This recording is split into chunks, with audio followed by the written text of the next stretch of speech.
कहा वो गलत है। शायद खुद को समझता है उसकी बहादुरी उसके पीछे खड़े लोगों की वजह से है। अरे यहाँ उससे कोई नहीं डरता। चल निकल। तीनों हट कर दिया किसी तरह। मेरी बहादुरी मेरी है, मेरे लोगों की बहादुरी भी मेरी है, और इसीलिए मैं यहाँ अकेला आया हूँ।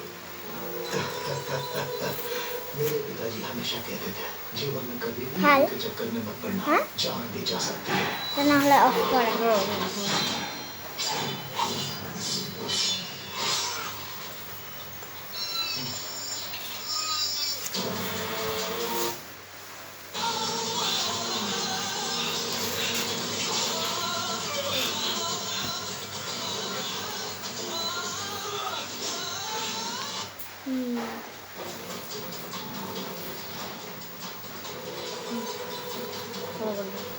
जी